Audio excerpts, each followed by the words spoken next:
Assalamualaikum warahmatullahi wabarakatuh. Waalaikumsalam Alhamdulillahirabbil warahmatullahi alamin. wabarakatuh. Asyhadu an la ilaha illallah wahdahu la syarikalah wa asyhadu anna Muhammadan abduhu wa rasuluh. Allahumma shalli ala Muhammad wa ala ali Muhammad kama shallaita ala Ibrahim wa ala ali Ibrahim wa barik ala Muhammad wa ala ali Muhammad kama barakta ala Ibrahim wa ala ali Ibrahim fil alamin innaka Hamidum Majid. Ada pertanyaan dari jamaah. Bagaimana cara tarwiyah bagi jamaah yang tidak gabung dengan KPIH? Apakah KPIH tertentu saja yang melakukan tarwiyah?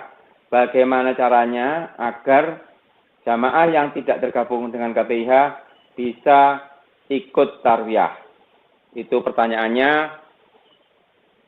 Dari pengalaman yang terakhir kali melakukan tarwiyah, yaitu tahun 2025 adalah Pak Udin.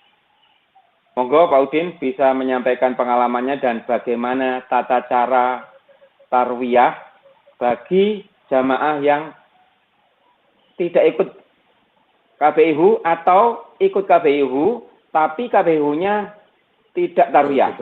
Monggo Pak Udin. Terima kasih, Gus. Assalamualaikum warahmatullahi wabarakatuh. Waalaikumsalam warahmatullahi wabarakatuh. Satu yang perlu diluruskan bahwa tarwiyah itu penyelenggaranya adalah syarikah. Jadi bukan KPIH. Sehingga siapapun jamaah yang tergabung di dalam syarikah tertentu, bila mana syarikahnya menyelenggarakan KPIH, maka bisa menjadi peserta tarwiyah. Tentunya dengan beberapa proses, terutama bagi yang non-KPIH. Yang pertama adalah konsolidasi di tanah air terlebih dahulu. Konsolidasi dalam artian bahwa siapa-siapa yang ikut tarwiyah harus terdeteksi sejak dini, disepakati bersama siapa yang akan ikut, sehingga pada saat nantinya di sana melakukan pendaftaran pada tarwiyah itu secara komunikasi tidak perlu secara personal, tetapi bisa berkelompok. Itu yang pertama. Yang kedua, jamaah non-KBIH itu bisa juga ikut tarwiyah dengan cara mengikuti KBIH yang akan melakukan tarwiyah. Jadi menggabungkan diri. Itu yang kedua. Sehingga secara negosiasi KBU jamaah yang non-KBU itu tadi bisa langsung mendaftar kepada KBIH yang akan mengikuti tarwiyah, tentunya dengan syarat kalau di tahun 2025 syarikahnya harus sama. Jadi syarat untuk melakukan penggabungan, melakukan tarwiyah adalah sama-sama satu syarikah. Itu yang kedua. Kemudian bagi jamaah yang melakukan tarwiyah perlu mempersiapkan diri surat pernyataan. Surat pernyataan untuk melakukan tarwiyah dengan bersedia menanggung segala risiko yang terjadi. Risiko dalam pelaksanaan tarwiyah yang dimaksud. Kenapa demikian? Karena tarwiyah ini kan tidak diakomodir oleh Kementerian Haji. Jadi kita yang memisahkan diri dengan rombongan haji secara kloter, kita berangkat terpisah untuk terlebih dahulu berangkat ke Mina. Tentunya nanti ada konsekuensi biaya, ada konsekuensi lain yang harus siap ditanggung oleh jamaah itu sendiri.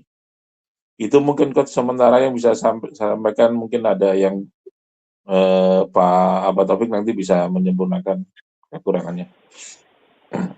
Oke, terima kasih Pak Udin atas penjelasan tahun 2025 bahwa ternyata tahun 2025 tetap ada atau banyak jamaah yang melakukan tarwiyah ya Pak Udin ya. Banyak, baik melalui KPIH maupun pribadi maupun berkelompok secara kolektif. Berkelompok non-KPIH ya. Oke. Pak Taufik mungkin bisa menambahkan pengalaman tahun 2024, apa yang terjadi dan bagaimana caranya agar bisa melakukan tarwiyah, dan kira-kira biayanya berapa, Pak? Dan apa saja yang didapat dari penyelenggara tarwiyah tersebut? Monggo, Pak Taufik. Baik, terima kasih. Assalamualaikum warahmatullahi wabarakatuh. Jemaah sekalian yang dirahmati Allah Subhanahu wa taala, saya Pak Taufik yang saat itu berhaji tahun 2024 tergabung di salah satu KBIHU di Kota Malang. Baik, terkait dengan pelaksanaan tarwiyah itu memang seperti yang dikatakan oleh Pak Udin tadi adalah tidak diakomodir secara pengelolaan haji. Sehingga tarwiyah ini memang atas inisiatif dari masing-masing jamaah, baik yang tergabung di dalam KBIHU maupun yang tidak, artinya yang berangkat secara mandiri. Oleh karena itu, ada konsekuensi tadi yang disampaikan oleh Pak Udin. Yang kedua, yang perlu kami sampaikan itu adalah semuanya memiliki peluang yang sama untuk memaksimalkan ibadah sunnah. Jadi yang perlu kami tekankan, tarwiyah ini adalah ibadah sunnah, ya, yang dicontohkan oleh Rasulullah. Karena itu perlu ada 3 tahapan yang harus dilakukan oleh jamaah. Tahapan yang pertama adalah tahapan persiapan, yang kedua tahapan pembayaran, dan yang ketiga tahapan pelaksanaan. Tahapan persiapan itu adalah komunikasi, ya, baik mencari komunikasi dengan KBIHU yang mau melaksanakan tarwiyah, atau mencari informasi kepada kloter atau tim pembimbing ibadah haji atau binbat yang ada di kloter tersebut. Nah, kalau waktu saya kemarin tahun 2024, bukan saya yang aktif, tetapi dari pihak maktab yang menghubungi saya. Yang menghubungi karena kebetulan saya sebagai karom, sehingga ada di grup itu, lalu saya tangkap peluang itu. Nah, siapa yang mau melaksanakan tarwiyah? Nah, lalu saya hubungi secara japri, ternyata kemudian beliau itu yang salah satu dari pihak maktab itu adalah orang Indonesia, sehingga komunikasinya dilaksanakan secara komunikasi bahasa Indonesia nyambung, bukan orang Arab, gitu ya, tapi orang Indonesia. Nah, di dalam komunikasi itulah kemudian terjadilah informasi atau saya dapat informasi bahwasanya nilai realnya itu adalah ketemunya saat itu 250 real. 250 real. Nah, setelah komunikasi inten via WA, baik WA ataupun telepon, saya sampaikan, ya sedikitlah saya tawar, apakah memang segitu atau ada harga lain. Ternyata di sana itu kemudian kena 235, jadi terkurangi menjadi 235. Oke, nah tahap selanjutnya masih di persiapan, saya minta untuk bertemu secara offline di lobi hotel, ketemulah dengan kami semua, dan salah satunya dari pihak maktab, langsung di situ. Nah, setelah itu disepakati adalah harganya di 200. Jadi 200 harganya itu. Oke, sudah ketemu seperti itu offline, lalu kami bertiga itu ke pihak maktab untuk melaksanakan pembayaran. Oke. Nah, karena memang saat itu pelaksananya itu adalah pihak maktab, dan di sana banyak maktab-maktabnya di tempat kantor terpadu lah. Kalau di Kota Malang itu adalah ada kantor terpadu. Nah, di sana juga kantor terpadu maktab 1, maktab 2, maktab 3, maktab 4, dan seterusnya. Nah, saat itu ada dari maktab lain yang kebetulan tidak melaksanakan tarwiyah ingin bergabung kepada kami. Nah, gabung pada kami terdata, tetapi oleh pihak maktab ditolak. Harus minta izin dulu kepada maktab yang mau gabung pada saya, pada kami, maktab kami. Oleh karena itu, para jemaah sekalian yang kami hormati, nah, harus dipastikan memang maktabnya itu, kalau sekarang insya Allah syarikah, itu adalah melaksanakan tarwiyah. Nah, sudah setelah itu kita laksanakan pembayaran di kantor terpadu maktab. Dengan MOU tadi, ada surat pernyataan dan sebagainya, dan kami memperoleh fasilitas tentu satu transportasi. Kemudian kita memperoleh konsumsi makan sebanyak 5 kali. 5 kali itu karena tanggal 8-nya 1 kali malam, kemudian tanggal 9-nya 3 kali, ya, 3 kali, ya. Kemudian 4 sudah, 4 tambah 1 lagi di tanggal 9 sarapannya, sarapan pagi, sehingga dapat 5. Langsung pagi dapat kita sarapan, lalu kita digeser ke Arafah. Jadi itu ketika di pembayaran itu kita ada MOU seperti itu. Tentu di mana kita tempat tinggal di Mina itu tetap tempat tinggalnya tetap di tenda kita sendiri. Jadi nanti ketika kita balik dari Arafah itu tetap menempati tenda yang sudah ditempati ketika tarwiyah. Sehingga ya barang-barang yang kita bawa dari Hotel Mekah ke Mina ketika tarwiyah itu kita tinggal di situ. Kita tinggal di situ, ya. Sehingga pelaksanaan tarwiyah itu seperti itu.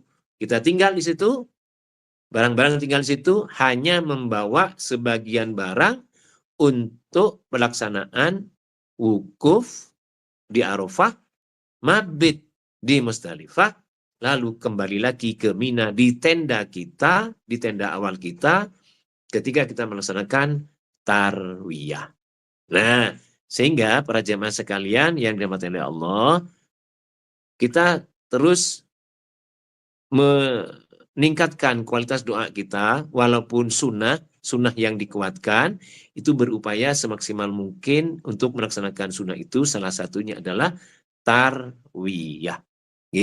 Jadi kesimpulannya, persiapan komunikasi, pembayaran, kemudian pelaksanaan dengan packing dan sebagainya, alat-alat dan sebagainya, itu agar semuanya menjadi lancar, tidak ada kendala. Gitu ya, alhamdulillah semuanya terlaksana dengan baik, dan kami juga berdoa mudah-mudahan para jemaah tahun 2026 ini juga bisa melaksanakan salah satu sunnah Rasulullah untuk yaitu tarwiyah. Matur nuwun.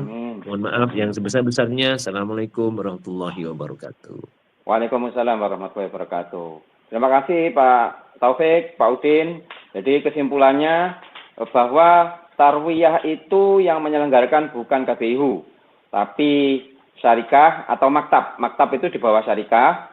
Jadi mereka yang menyelenggarakan, mereka yang menghubungi para vendor-vendornya. Jadi KBIHU sama dengan jamaah. Jadi KBIHU mungkin hanya mengkoordinir jamaah anggotanya untuk bisa berangkat bareng-bareng tarwiyah. Sedangkan non KBIHU itu bisa aja mulai dari Indonesia sudah konsolidasi bersama-sama, mereka membuat kesepakatan bahwa mereka bersama-sama melakukan tarwiyah dan dikomunikasikan di Indonesia, baik KBIHU maupun pribadi itu izin dulu ke ketua kloter untuk tarwiyah. Jadi mereka izin di Indonesia dulu bahwa mereka nanti di sana tanggal 8 melakukan tarwiyah. Yang kedua, perlu disiapkan surat pernyataan. Itu disiapkan membawa materai, nanti pernyataannya di atas materai bahwa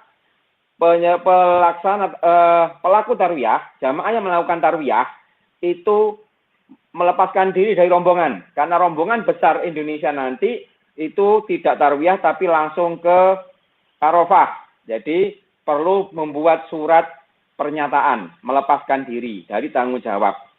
Jadi mereka yang tarwiyah harus bertanggung jawab pada dirinya sendiri. Untuk KBIHU atau rombongan yang kolektif, itu surat pernyataannya bisa dilakukan secara kolektif. Nah, kemudian kalau sudah membuat surat pernyataan di sana, menemui maktab atau syarikah, menanyakan apakah syarikahnya, maktab tersebut melaksanakan tarwiyah. Kalau melaksanakan, maka jamaah harus melalui maktabnya sendiri, harus melalui syarikahnya sendiri. Nah, kalau tidak melaksanakan, baru mencari syarikah lain atau maktab lain untuk bergabung melakukan tarwiyah. Nah, kalau sudah ketemu siapa yang bisa membantu tarwiyah, maka melakukan pembayaran. Dengan membayar biaya tertentu, maka akan mendapatkan transportasi dari hotel Mekah ke Mina. Terus tanggal 9-nya akan dijemput bis juga dari Mina ke Arafah dan mendapatkan konsumsi. Jadi pelaku tarwiyah yang menjalankan tarwiyah insya Allah aman, dapat dijemput dan kembali ke Arafah dengan aman dan mendapatkan konsumsi. Tidak usah khawatir bagi siapapun yang menjalankan tarwiyah, baik gabung dengan KBIHU maupun tidak gabung dengan KBIHU atau KBIHU, atau yang KBIHU-nya tidak menjalankan tarwiyah. Untuk yang gabung dengan KBIHU yang tidak menjalankan tarwiyah, wajib mulai dari Indonesia izin dulu kepada KBIHU-nya. Jadi harus izin ke KBIHU-nya bahwa tanggal 8 mereka keluar dari rombongan, melepaskan diri dari KBIHU juga untuk tarwiyah. Mungkin itu beberapa poin-poin yang bisa kami sampaikan tentang tarwiyah. Demikian Bapak Ibu para penonton podcast ini, semoga Bapak Ibu bisa semangat, ya, semangat untuk menjalankan sunnah tarwiyah. Mulai sekarang segera konsolidasi, segera hubungi kloter, ketua kloter, kalau sudah tahu kloternya berapa, dan sampaikan izin untuk tarwiyah, siapkan biaya tarwiyah, insya Allah lancar. Demikian, mari kita tutup dengan doa penutup majelis. Subhanakallahumma wa bihamdika asyhadu an la ilaha illa anta astaghfiruka wa atubu ilaik. Wassalamualaikum warahmatullahi wabarakatuh.